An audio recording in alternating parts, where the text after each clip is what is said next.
Nothing is going to happen overnight. You're not going to become household name overnight. You're not going to be booked overnight. You're not going to become an Instagram verified star overnight. If those are your objectives, then don't bother, because no one is going to be interested in you.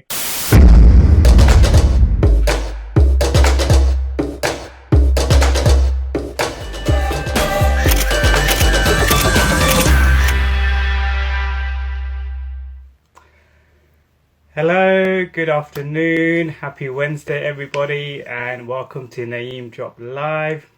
I know I say this every time, but I am super pumped and super excited about this particular live because I have another amazing person from the industry joining me today, Mr. Shabir, the founder of the Cactus agency, which is a leading Brit-Asian agency. I have so many questions for Zaf that have come through, and I'm super excited to be putting those questions forward to him. I think it's going to be a good one. It's going to be a good one, and I'm super excited. So, okay, fab. It looks like Zaf has joined the chat, so let me get him in. Hello! Hi, how you doing? You alright? I'm good. How are you? I'm good. I'm going to just try to position myself so my head's not chopped off. Yeah, that's like me too. I'm like, yeah. Can you hear me okay? Because I've got some new wireless headphones. I'm not great with technology, my head around them. Yeah, I can hear you okay. You are just a little bit muffled. Okay. I'm going to take them out, but let me see how I disconnect them from the phone. Bear with me. I might disconnect by accident. No worries. Bear with me. No worries. Take your time. I think that's better. That is better. Okay. Yeah, let's stick with that. Technology has failed. See, technology isn't always great, is it? It's not always great. I just find it really difficult and bizarre of how knotted my headphones can get when I take them out of my pocket. So I thought I'll get some wireless ones, but we're still working on it. Yeah. How are you doing? How's that? I had mine ready sat here too because my sound was really bad at my previous live, so I was like, just in case I got to do with that, I had them ready here. But I think it's okay. I think it's okay at the moment. I was feeling a bit Britney with them on, but then I thought, you know what, let's do without them. That you're cool either way, man. You're cool either way. So Zaf, first of all, thank you so much for joining me on this live. No problem. Secondly, your hair. Yeah, I missed your hair. My hair is gone. I know you had I kind of get bored quite easily, as you guys probably know. But yeah, I kind of cut it off 2 years ago, and then it grew out again. And my hair grows really fast, by the way. And then I went blonde over lockdown, and then I wasn't quite used to the poor quality of hair, so I just buzzed it all off for the new year. You know, new year, new me. Yeah, I was gonna say it just keeps getting shorter and shorter because I saw you after you had cut it from like your really long hair and you had it like to like about here. And then like I just saw you, and then I saw when you went blonde on your Instagram. I was like, that looks so cool. And now it's like really short. It's really short. I think, to be honest, I'm either long hair or really short hair. There's no in between because I'm a bit lazy with hair. So I either want to tie it up, or I really don't have to do anything with it. Just straight out of the shower and it's sorted. But my hair's naturally curly, so I guess I can wear it like that quite easily without styling it. You know what? It's human nature. We always want what we can't have, because I've got naturally straight hair. So I've been trying to curl mine. Can you see? Yeah. But it's just kind of like turning into a perm rather than like curls. But I'm just like trying. I'm just seeing what works. But yeah. So Zaf, I want to get straight to it because I have so many questions for you. Okay. Like I have a lot of questions that have come through for you. Hopefully so this I can answer them as well as possible for you guys. Yeah, like obviously you're very popular, so a lot of questions for you here, and I'm gonna try and get straight to it because we've got a lot to get through. But let's start off by just telling everyone about yourself. But before we go into the whole Cactus agency thing, tell me about your personal self, how you started your journey in the industry, like that boy from Sheffield, and then how did he get into the fashion industry and the modeling industry, and then how did the agency come about? So like, just give everyone watching a bit of like a brief kind of like background to you. Sure, I'll keep it as concise as possible. So not a lot of people know, but I graduated and studied fashion design at college and university. So in terms of my introduction into the industry has been more from an educational background. So from the age of 16, college, university, it's always been predominantly fashion. After graduation, not even graduation, whilst at university, I used to go down to London to source my fabrics for my collections. And I'd get scouted all the time by scouts or agencies. And I just dismissed them because So I was, I used to get scouted all the time. but to be honest, it just wasn't, I'm talking back 2004, 2003, 2004. Right. So this is like a very long time ago. This is Careful pre-social now, you're media. going to be showing your age now. I embrace my age because I look Yeah, good. And yes.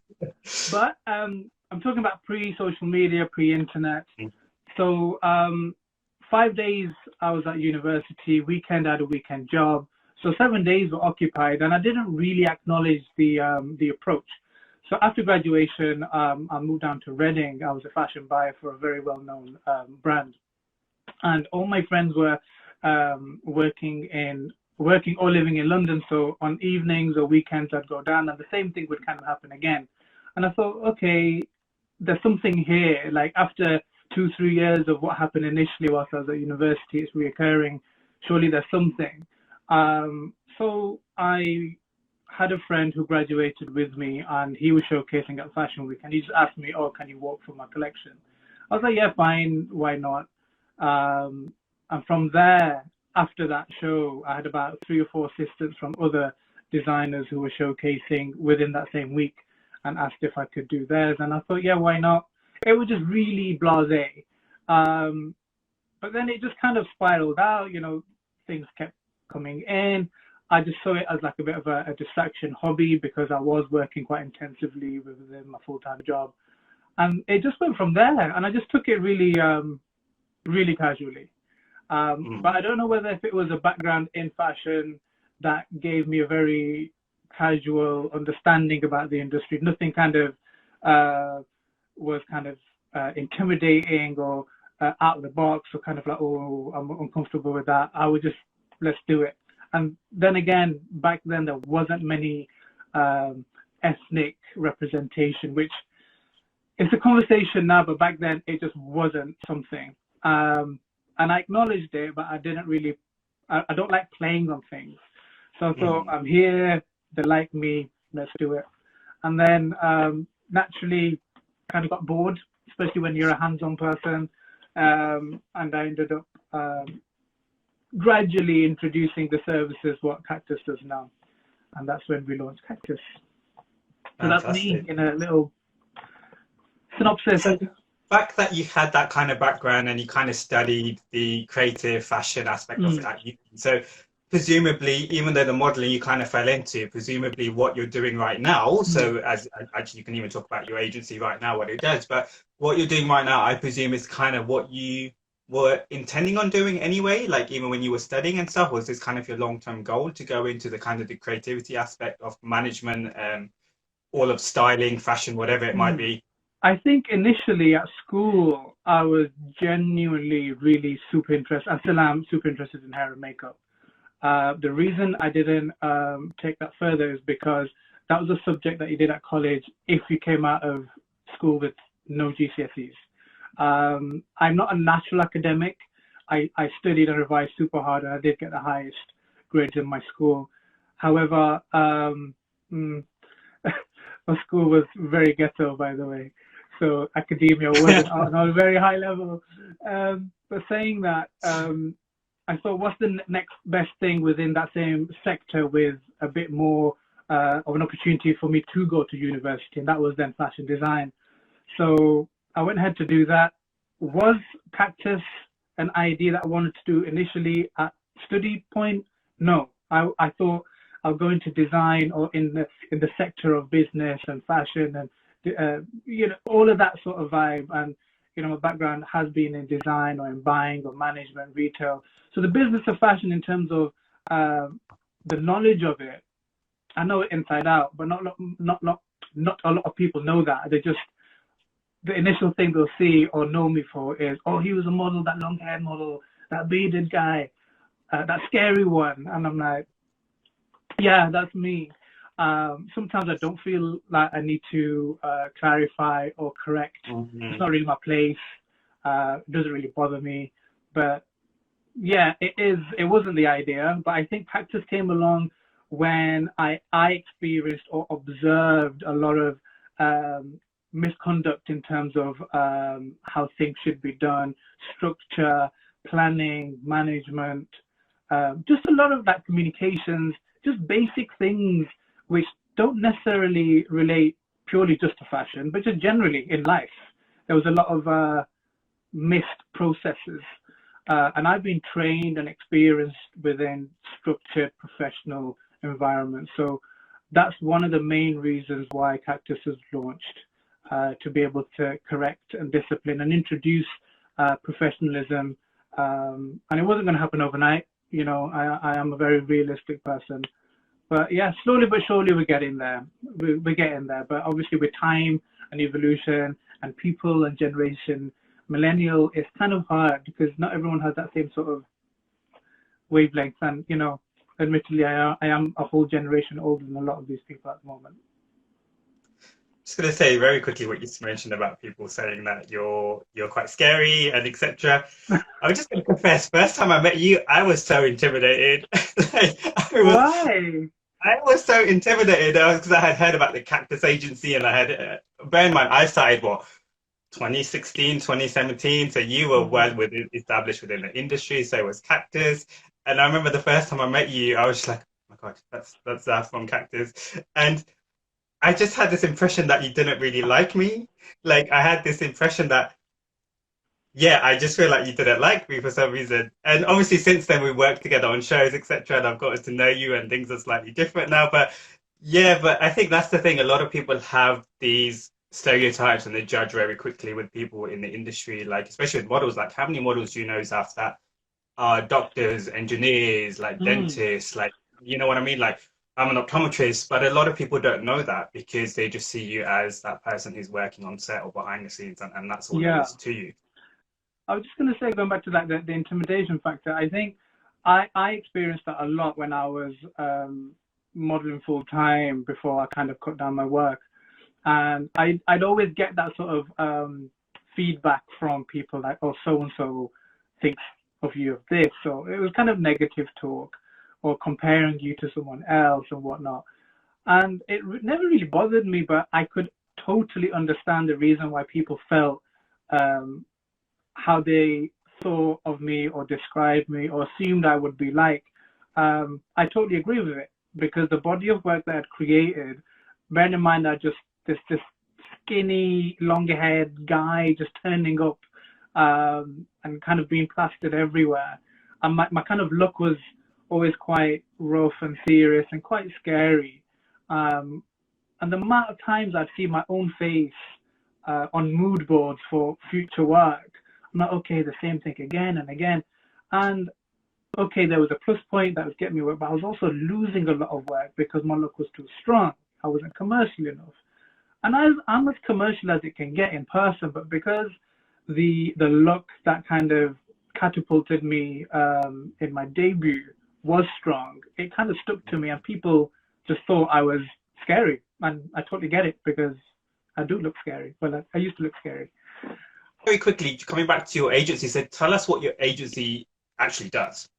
Okay, yeah, this is a very good question because I still feel like a lot of people just assume that we're a modeling agency. So what we are and who we are is the Cactus Agency. We're a creative agency platform. So as well as talent management, we also do full in-house production. What that means is we A to Z deliver fashion shows, A to Z deliver shoots, whether if it's TV, media, beauty, fashion, whatever it may be.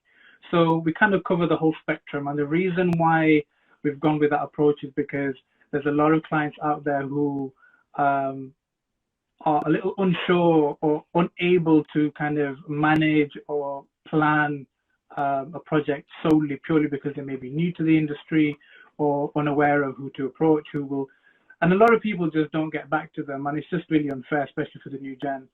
So we're just a one stop. Now, it's not compulsory that you book everything with us. You can just shop what you want. It's very flexible. And whether if you book our services or not, there's no hard feelings or grudge held. We're just there to help. The main objective is to kind of grow as an industry and just continue working together, because you just can't do anything by yourself. We have to grow with the established brands or, talent or creatives, as well as the new generation as well. So that's where we are.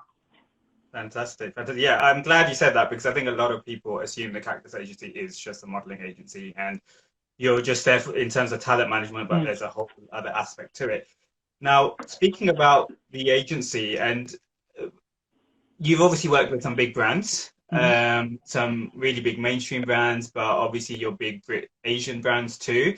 I mean, the one that comes into my head is obviously Asiana, like who doesn't know of Asiana, right? So you've done a lot of work for them. So I know you modeled for them too, and you've done a lot of the creative aspect for them too.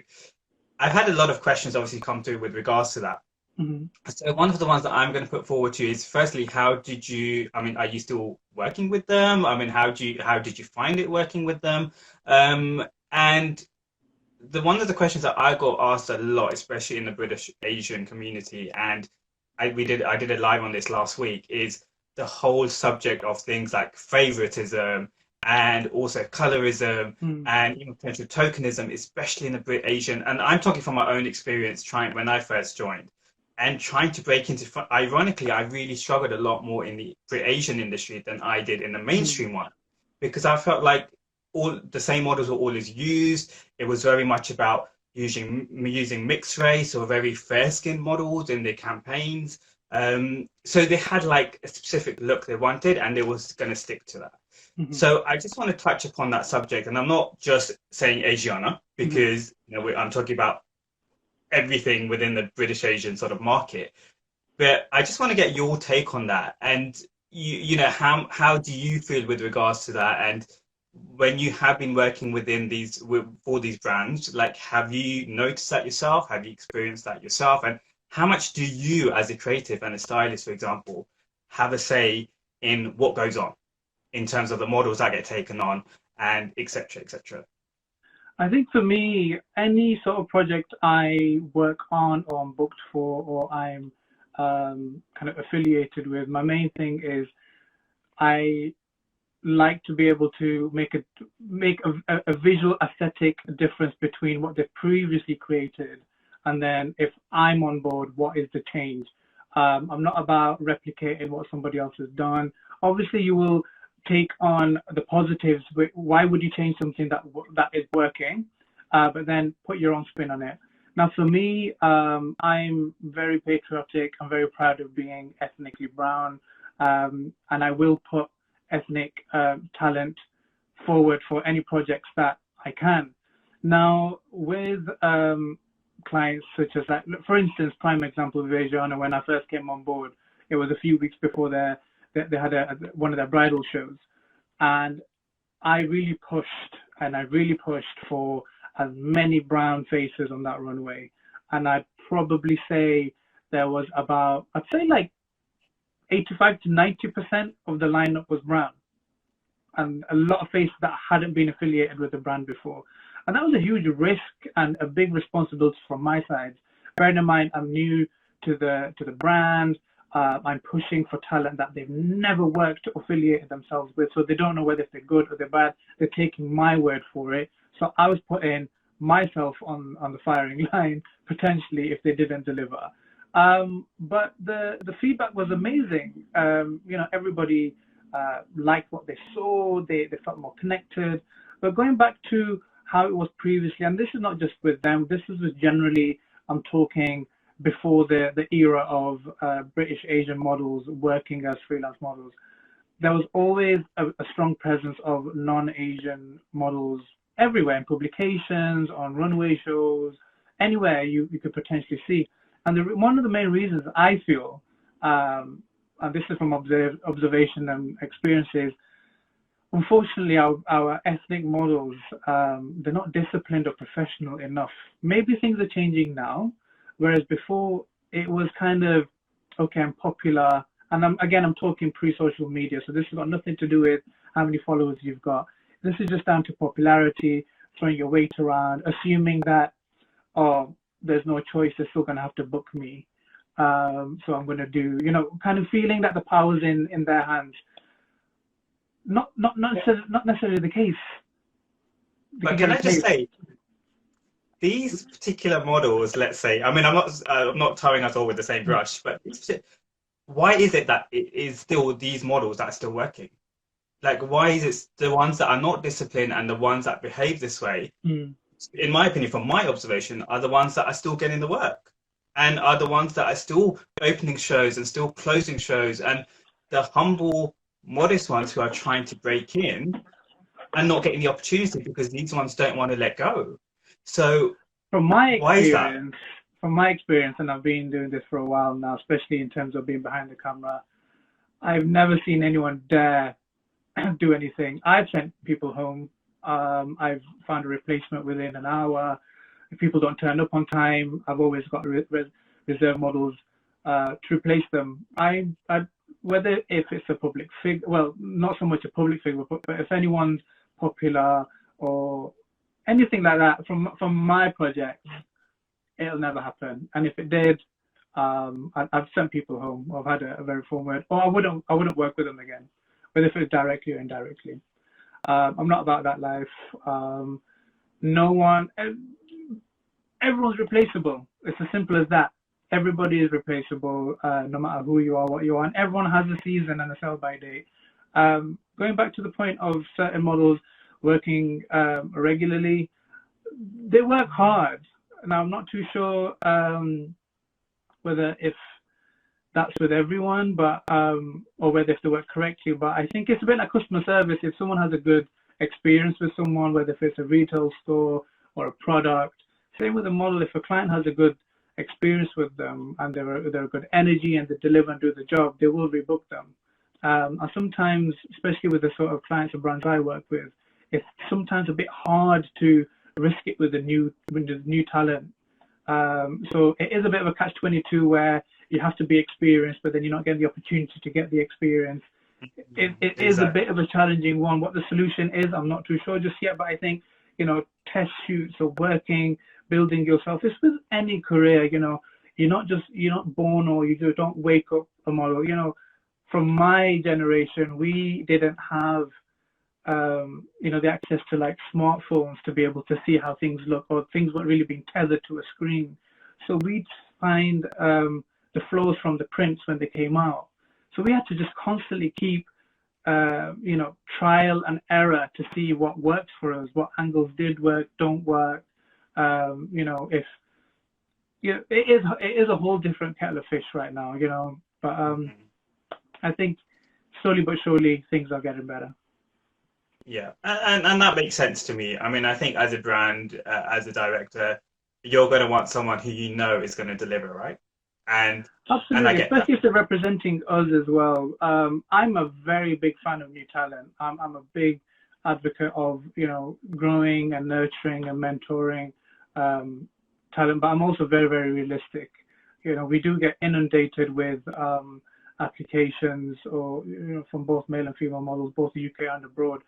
And it's not so much that they don't have the attributes or they're not good looking enough or anything like that. It's a business at the end of the day. The main thing for us is that can we book them work? Will our clients book them?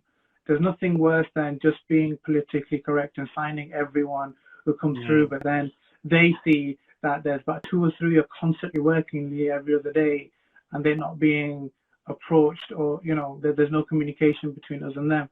So it is, I'd rather be realistic. Yeah. And again, I get that, because I do see it even from, mainstream agencies' point of view. There's no point in taking on models who are just going to sit on your board and they're not going to book any work, and, you don't have clients that will take on that work. I think my issue is more with clients themselves and them as you said, not for the sake of hitting numbers and Mm, the whole aspect of tokenism and for the sake of diversity, but actually truly having more diversity and having new faces, fresh models coming through. And like I say, it's trying to figure out how we can get that balance. Like, does it mean mm, having clips? Does it mean, you know, having portfolio days or giving, having days where you're giving new models opportunities and then seeing which ones work well and then maybe think mm, about casting. Like correct me if I'm wrong, but I think certain big brands like Asiana, again, I know I'm using that name a mm. lot, but it's the first one that comes to mind. But as far as I'm aware, they don't even specifically really hold castings or anything anymore, do they?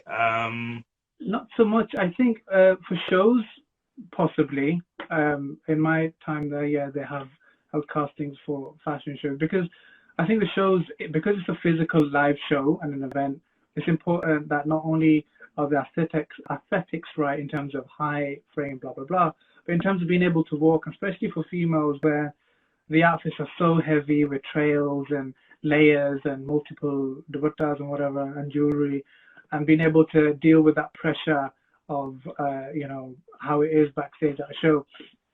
I think those sort of elements are important, and those castings are important. But just generally, I just don't think there's many castings. Even with castings of projects that do happen, they don't necessarily always book a lot of the new faces. But I guess it's a good activity to kind of explore the idea of who's out there.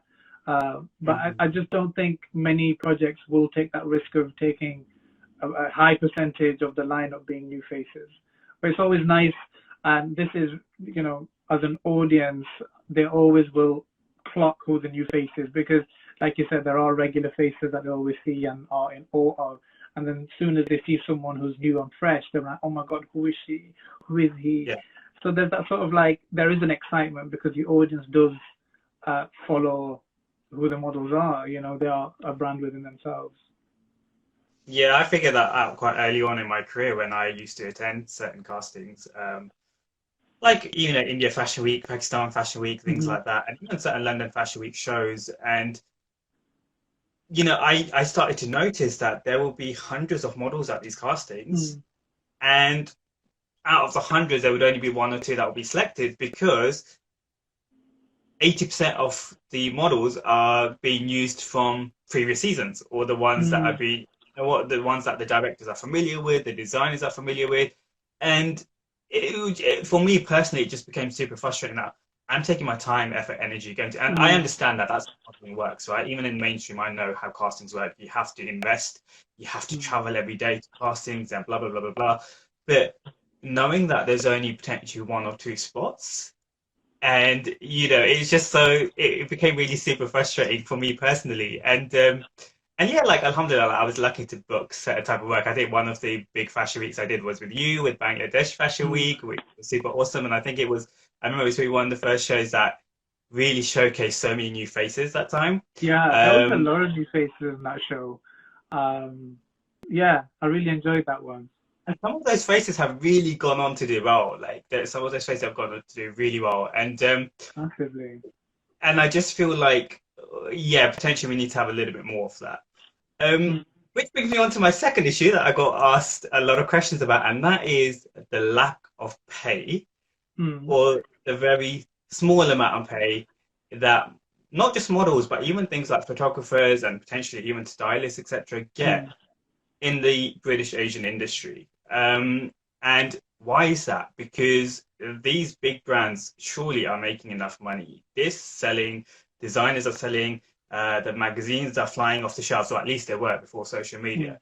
Um, so why do they not pay the models? Or if they do, why do they pay them such small amounts? I think from I'll start with clients. So like when designers are shooting their campaigns or whatnot, their budgets are low in comparison to the mainstream.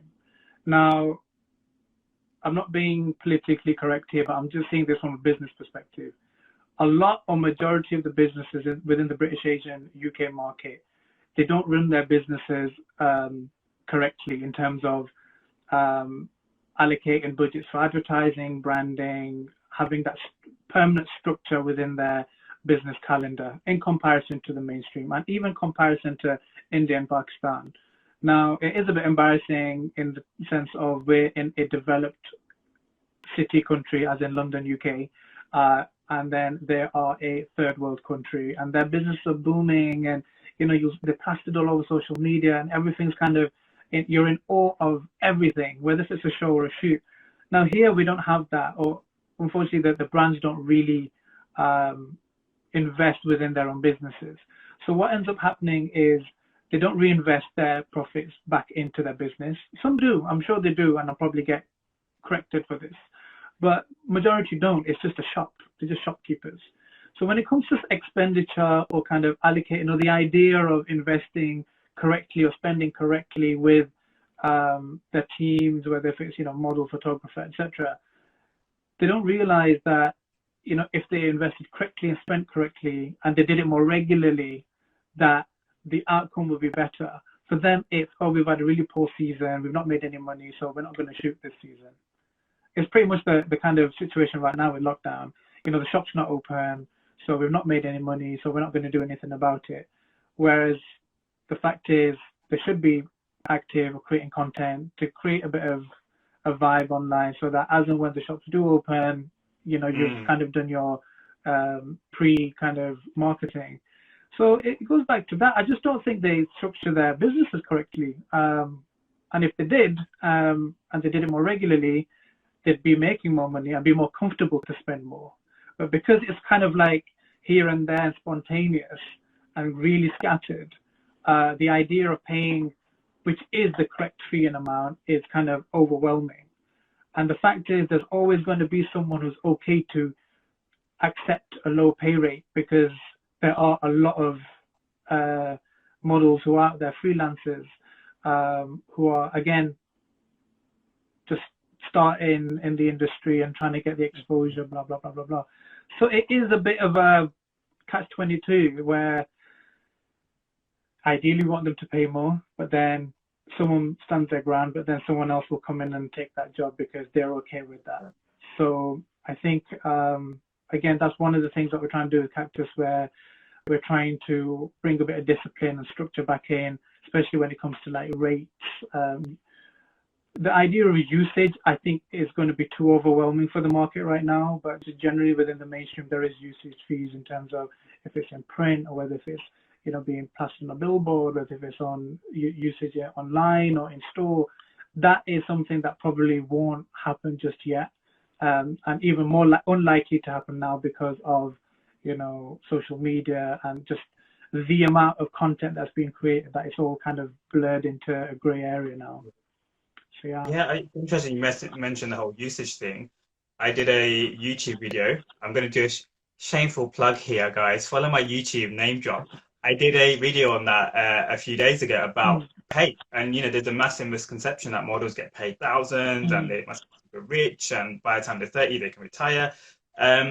And even in the mainstream, that's not the case. Like, fashion does not pay that much. Commercial modeling pays a lot. And the reason why is because, as you say, usage. So, for the 6 months to a year that print or that campaign is running, you're getting paid for your face being used for that entire time. You'll either get, a one big installment to begin with, or you get it on a monthly basis, whatever that is. And that just doesn't exist, as far as I'm aware, in the Asian market, in the UK anyway. For sure, at all. It doesn't exist. Whether if it does in India, possibly in Pakistan, I don't think so. But in the UK, Brit-Asian market, for sure, it doesn't. I started modeling within the mainstream market before I went to the Asian market. And before I went to the Asian market, UK, I was working in Pakistan first. So when I came back here, there was a bit of a buzz, like, oh my God, it's him. I'm like, guys, I've been around for a few years. But even saying that, like, I was a bit taken back with the race initially, because I was getting paid like buyouts and usage, and I was like, whoa, like, this is a bit different. But I thought, you know what, I'm not going to throw my weight around, because like I said, it was new territory for me. So I thought, let me just kind of be nice. I've already got a stamp of not being such a nice person. Let's just kind of go with the flow. But yeah, like you said, it is a matter. How it's going to be resolved is as and when businesses start taking themselves seriously. And I think it's it's a motto that I keep repeating myself for definitely over the last couple of years, that if brands or businesses can't help themselves, then I can't help them. It's as simple as that. There's only a handful of designers who I worked with and I absolutely love, but most of them are just buy off the warehouse. Name drop. Like you. Name drop, Zaf. Name drop. I So tell can't, me. but I can give you an example where I was directing a show and there was 3 designers with the same outfit. Wow. Okay. Same color, same fabric, Wow. same cut, everything. So I had to ask 2 of them to change their outfits because, That's insane. yeah. So That's hilarious.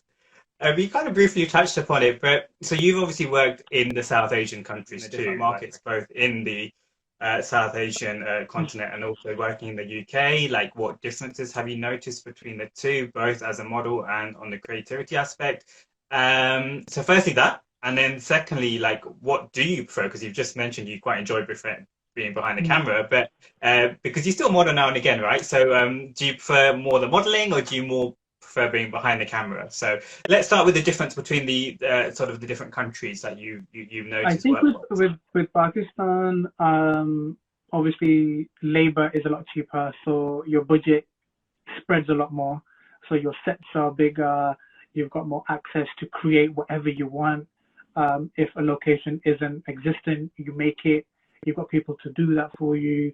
Obviously, outdoors is amazing because you've got this constant bright light. So you've got that. So the environment, the accessibility to ingredients and content is a lot easier, better, and cheaper. So you can create larger than life visuals. Whereas here, unfortunately, everything comes with a cost.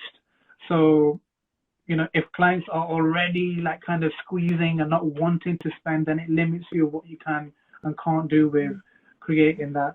So we have the creatives here. We have all the businesses here to do that, but unfortunately, no one wants to spend to book them or utilize their creativity. So yeah, I do feel like Pakistan and India has more of a leg up on us here, unfortunately, which is kind of embarrassing.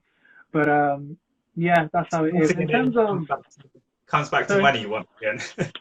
Always comes back, yeah, cycle of life, money.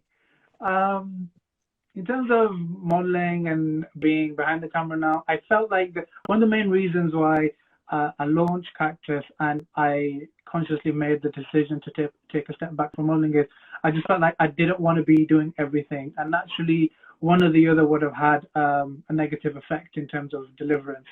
So I thought, you know what, let's just kind of call it a day as a model and go into the creative sector.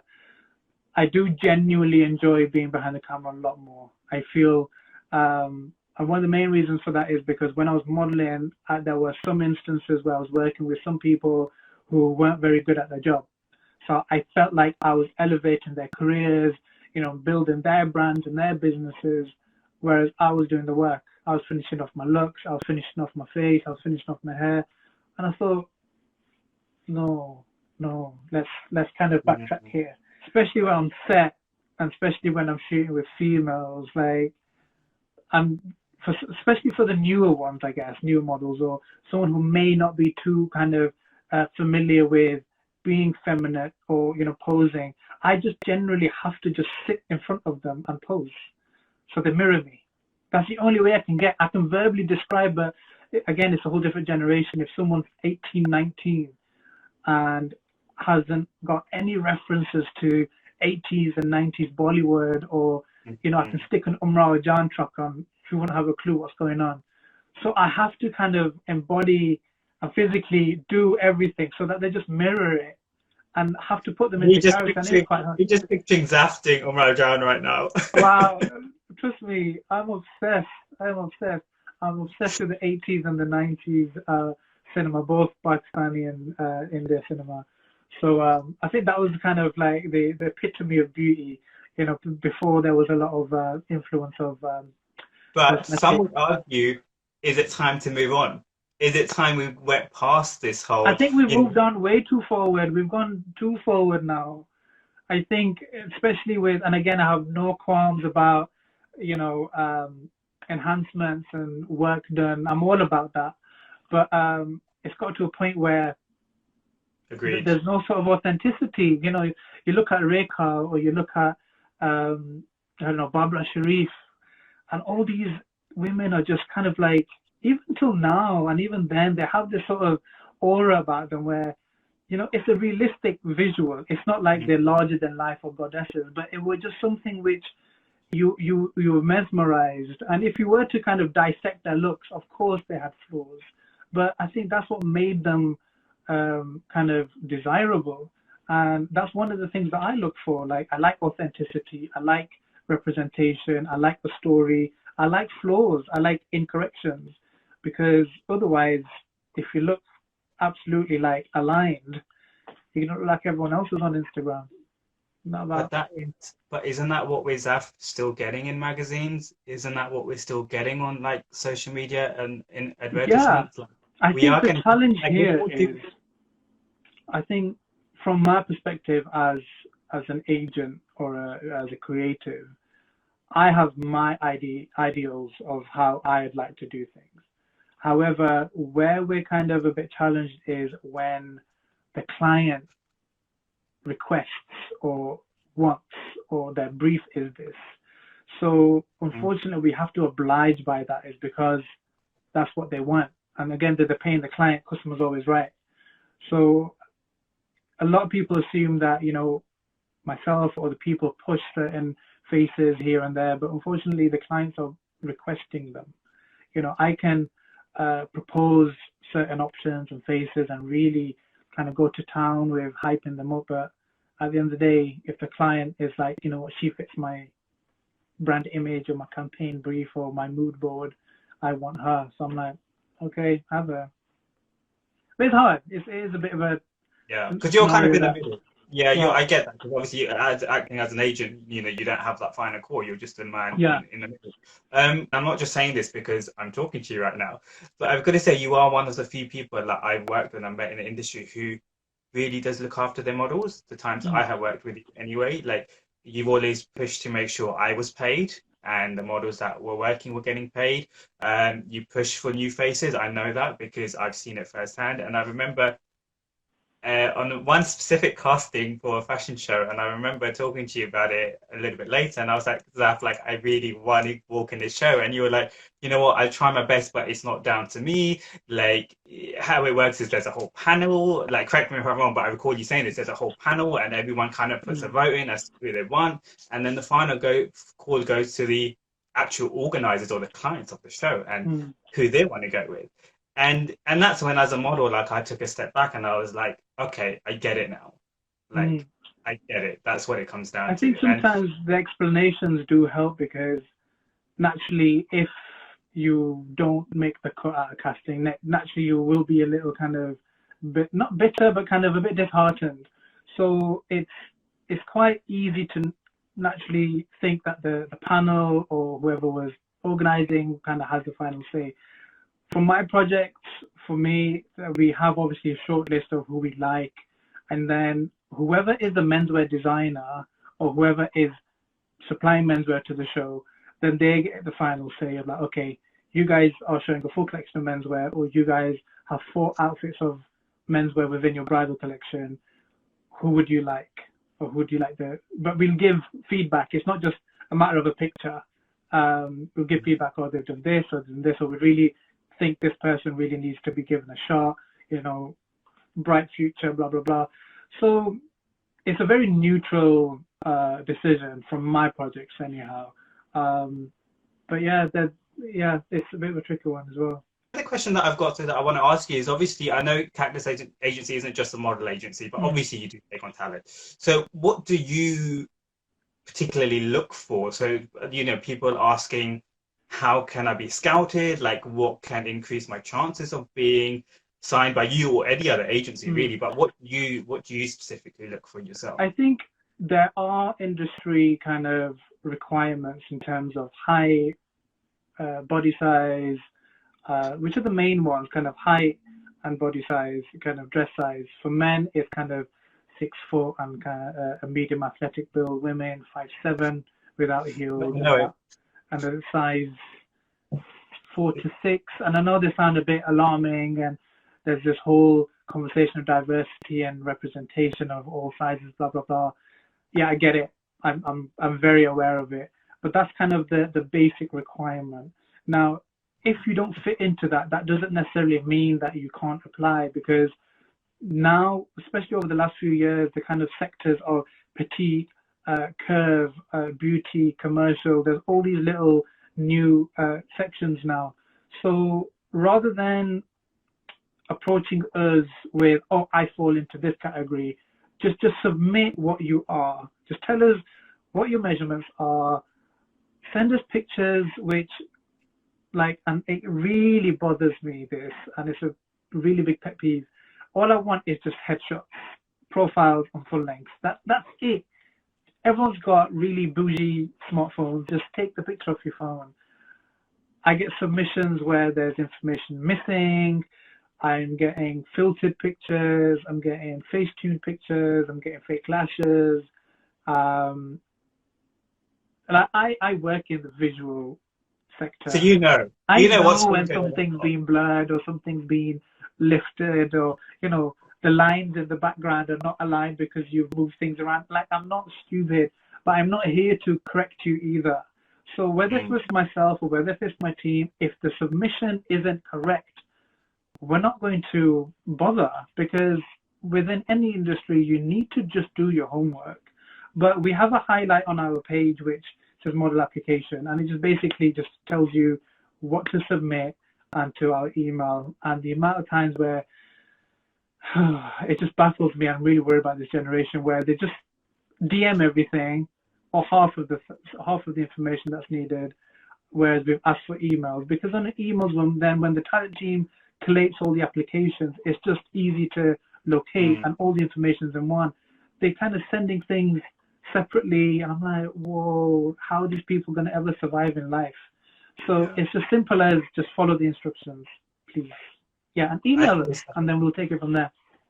It's the whole social media generation, I think, isn't it? Everything is just DMs and a post. And there's no etiquette. There's no etiquette. You don't call me hun. You don't call me babe. You don't call me bro. You don't know who's receiving this message or email, And to be honest, I'm a little lenient. My team are very cutthroat, because then they know how I am. If for any point, if we did develop them and work with them, and they didn't know how to hold themselves or, come correct. And we're all about that, because if you're representing the brand and you're not coming the way you should, or you're not willing to be, a little more together, then that's an issue. But the mainstream's really cutthroat, especially for the measurement sides of things. And I kind of understand it to a certain perspective, is because the sizing of the samples in mainstream are tiny, like, I can't even exaggerate. And I was really small, like I was like a 27 waist, like a 34 chest, and things would still kind of hang on me, and they loved it. They're like, oh my God, so excited. And I'm like, well, hey, if you like it, brilliant. But we don't have that here, because the store samples are kind of like quite generous. So yeah, it is a bit tricky, but like with runway, like the height is super essential. And I get the whole measurements thing in both the mainstream and the Asian market, actually. The Asian market, I learned it the hard way, because my 5'11" short ass really struggled, which in real life is pretty tall, but obviously being a guy, especially, I find this is the thing that I struggle with in the Asian market, I think, especially runway. Pretty much all of it is bridal, right? So majority of the time, most of the time, you're walking with another female model because you're like a couple. Now, if I'm 5'11", and the girl is 5'8", and then she's got like 4 6-inch heels on, I still remember clearly I did a show, and I don't know if you know Tamika, but she's like 6 foot. And then I wasn't supposed to be paired with her, but backstage things just went crazy. So I ended up getting paired with her. And then obviously I've got like the Asian Kusu on, so they've got no platform. No height or platform. I'm just like 5'11". She's 6 foot with like 4-inch heels. So she was 6'4", and Zaf, the pictures were awful. Like I was like a little doll compared to her, and that just doesn't look right But because that's something down to, whether it's choreographer or the event management team, because that's something that I always look at when I'm pooling model groups together in terms of how the graduation of heights, that's something that should be looked at in the fittings, making sure like the models are wearing their heels, or if there are any couples, i.e. male or female, or two females walking together, if there's no drastic height differences. So these are the details that I'm always seeing. So, it may look all kind of glamorous and ooh la la, he's the boss, blah blah blah. But it's the detail that my team and I are really meticulous about, and that's something that would really bothered me. yeah, it's bothering me now, but it's fine. even that We I live get and learn. people. Also, like, I'm just going to put this out there to everyone watching. This is my personal opinion. Is I think it takes a little bit of time to try and figure out when you join this industry as a model what your market is and find your niche. And for me, like, yeah, that took a bit of time because I was like, I want to do Asian, like, because like I grew up. I'm in my early 30s, so I grew up with like 90s Bollywood too, right? And like when Asiana magazine first came out, and so you have all these ideas in your head. So like I was like, yeah, I really want to do the Asian stuff. Like I want to get featured in these magazines. I want to do these fashion weeks. And like mainstream, if it happens, it happens. But I was really conflicted because I kind of wanted to do, when I got into it, I ended up wanting to do both. But then the mainstream, as you say, look for quite skinny guys. And then the Asian industry look for quite well-built guys because you have to be quite masculine and you have to be the groom and you have to be like, do you know what I mean? So trying to find that balance for me was quite difficult. And I would recommend to everyone who wants to go into it is maybe try and hone in on what you may want to do. And sometimes that might take a bit of while, experimenting and booking a bit of work and like getting in there and figuring out how everything works and whether you fit in or not. And that's why I rarely do Asian stuff now, because I just don't think it's for me personally. Like I said, a lot of time when I would look back at my Asian fashion show pictures or my Asian campaigns, like I wouldn't like what I saw compared to what I would when I saw my mainstream stuff. And plus I'm commercial as hell. So like I like my smiles and my cheesy grins and things like that. And obviously that doesn't happen in the Asian industry. So I feel like you need to find your market. And then once you know what works for you, go with it. I think it's always a bit challenging because if you're new and you don't really understand the industry and you've not really done your research properly, or you're a bit naive or young, which is kind of majority of the kids at the moment, because they just don't do the research. It's just, oh, put some lashes on and I'm beautiful and I've powdered and I've got a few 100,000 likes, so that's it, that's my market. Now, finding or establishing your kind of genre is challenging. Personally, for me, I'd feel like if you want to do everything, kind of just be able to be as super versatile as possible. That's what I kind of look for, especially with the girls what I'm representing. I want them to be doing bridal, beauty, runway, high fashion, all of that. Now, the challenge that we have with the mainstream is that there is a lot of excessive nudity. It may not be provocative, but there is a lot of kind of skin. Whether if you're comfortable with that or not, we establish that within our agreement on the contract. Now, with identifying where you fall, it is hard, especially with boys, because when I started Brit-Asian market, I'm telling you, the men were beautiful. They had these rippling packs and muscles and like super squeaky clean Bollywood. And I was just in awe. And I'm like, I don't fall into this. Like my chest is half of their chest, and the clothes are not going to fit because all the samples are 42, I was at 34. And I thought, ain't happening. But I think, I guess when there's a hype around something or someone, whether it's a model or a brand, or they've been affiliated with X, Y, and Z brand, the excitement starts. And it happens more so now with social media. So if someone goes viral, like I've had brands who want to work with TikTok stars or Insta famous So it's all that kind of the relevance of now, right now. So I think people are just overlooking everything, whether if they fit the bill or not, whether if they're the right measurements or not. They're like, who gives a shit? She's famous, or he's kind of current right now. And I'm like, really? And I find it really hard when I'm on set because I'm basically giving them a free crash course in modeling. You could pay for that. And it's all about knowing how to work the camera or the ramp, right? Because you can be 100%. as beautiful as anything, but if you don't, and there's a big difference, which I also learned when I joined the industry, between taking a selfie or looking in the mirror and actually being in front of the camera and knowing what angles work for you and stuff. There's a whole thing to it. Huge. I think the challenge that we have right now with the current kind of generation is that there's so much they have so much control on their visuals because everything is a selfie. So they have the control of the angle, the lighting. They understand their face from a reflective point of view, not from a lens point of view. So what ends up happening is that they are in awe of themselves based on their control of how they've used their machine. Now, as soon as they put into a real life environment where someone else is in control of the light, the lens, the styling, the look, and they see themselves, it's shock horror because it's alarm bells that, oh my God, this can't go out because this is not me. Oh my God, is that me? Exactly. They're like, oh my God, no, this is not me. I don't like it. My nose looks big or my jaw looks heavy, whatever it is. Now, that's a problem. And that's why there's a whole big difference between kind of social media famous model social media model. Working models, yeah. I hate selfies, to be honest. I prefer just being photographed if I'm working or shooting.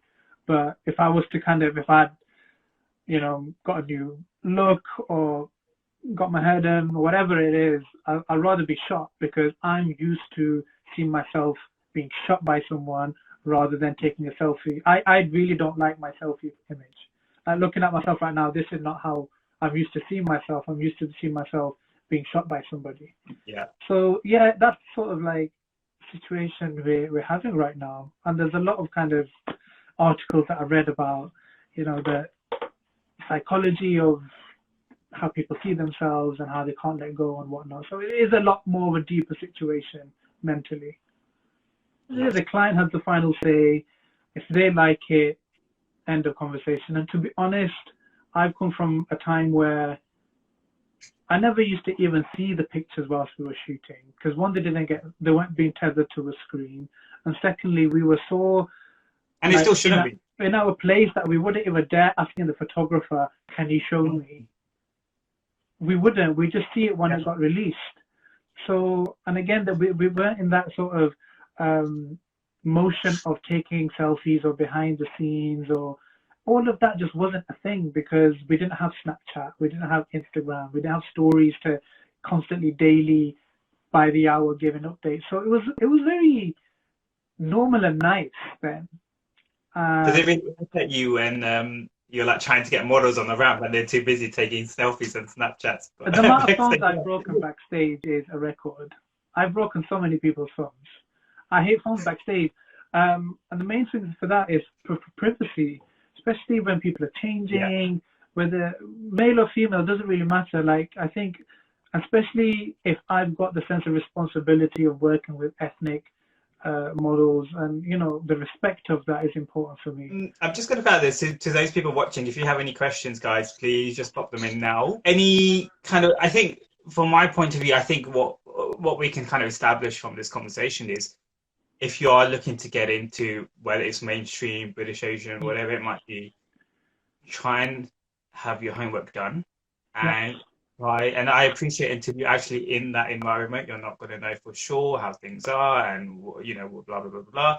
But I think having done some kind of background work goes a long way and having some kind of understanding of how the industry works, etc., etc. Shadia just goes, beard game strong. I'm obviously she's talking about you, not me. Big golds right there. And Gina saying, and I dinner with Daf and Naeem. So Guys, thank you so much for tuning in, by the way. It's been great having your company. I know we were just talking away, so I wasn't very responsive to your comment either. But yeah, it's lovely having you guys on. But any final comments, thoughts, from yourself before we Um, finish? Not so much. I'll just quickly give a notification of how you can get hold of what we Please, do. yeah. So obviously this is being run on the Cactus Agency's page, so you'll see the body of work on there. A lot of people assume that our page is an inspo page. It's not. That's all my work. So, or it's work affiliated with us. So we don't use anyone else's content on there. It's our work and it's all credited, so you can see how it's affiliated with us. My personal page is Shabir, and you probably just see pictures of myself or food. So I've tried to kind of keep the two very, very separate. In terms of any models or aspiring models who want to get in touch, like Naeem said, just do your homework. What we mean by doing your homework is kind of just look at other agencies or brands or businesses and kind of be realistic and think, oh, she looks a bit like me, or he looks like me, or I could do that. It's always important to have some sort of reference or mirror something where you feel that could be me, or I could have been part of that group shot. It's always, I'm not saying replicate, it's more about mirroring or kind of familiarizing yourself and just know your stuff. I'm not saying no, you're not going to be tested. It's just more about just knowing the basics of what you aspire to be in, like any of the industry. But other than that, that's it from me. Yeah, nice and Wow. short.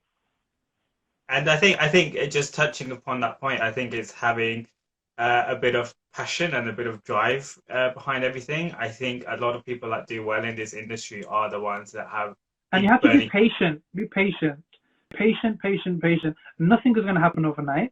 You're not going to become household name overnight. You're not going to be booked overnight. You're not going to become an Instagram verified star overnight. If those are your objectives, then don't bother, because no one is going to be interested in you. Come correct, come to do your job, know how to do your job, um, and respect will be given if you respect people. It's as simple as that. If you're going to walk around, nose in the air, you'll be sent back out and go home and stick to taking your selfies. Very good point to end on. Take note, people. And obviously, Zaf, thank you so much You're for welcome. joining me. Been a It's been pleasure. an absolute pleasure. I can't remember the last time I actually saw you, so hopefully we will get to You know see what? I each was other actually very thinking that soon. earlier, and I thought I can't remember yesterday, let alone the last time I saw you. So Well, stay safe, look you after too. yourself. Pleasure. See Thanks you for having again. me. You are very welcome, and thank you for joining me. And everyone, again, guys, stay safe, look after yourselves. And Zaf, I will let you go. Awesome. Thank you so Have a much. good one. Take care. Bye. Thank you. Take care. Bye. Bye. So, guys, that was my live with Mr. Zaf Shabir from the Cactus Agency. It was a good one. So, I'm obviously going to upload all of that on my YouTube later today. So, guys, thank you so much for tuning in. I'm going to be back next week. I'm super excited. I have so many lives planned and I'm trying to schedule them all in. But I've got the next few weeks lined up already. So, stay tuned because I have some amazing guests coming onto my lives. Please, if you don't already, follow my YouTube channel, Naeem Drop, and subscribe. Like, comment, share, all of that, and also my personal written blog, www.nameedrop.com/blog, and obviously please follow my Instagram, nameedrop2. So if you guys have any questions, or if there's any particular guests that you would like me to invite and have on my lives, whether that's from the mainstream fashion industry or the British-Asian one. I think British-Asian tends to be very popular, which is why those are the ones that I'm predominantly doing. But obviously, please let me know what you guys would like or who you would like to hear from, and we can go from there. So thank you once again, everyone, for joining and your support and your love as always. I really appreciate it. Everyone, I'm so sorry I couldn't mention your names because I was too busy talking, but to each and every one of you, thank you very much. And have a lovely hump day and have a good rest of the week. And inshallah, we will catch up very soon and continue name dropping. Take care, guys. Peace and love.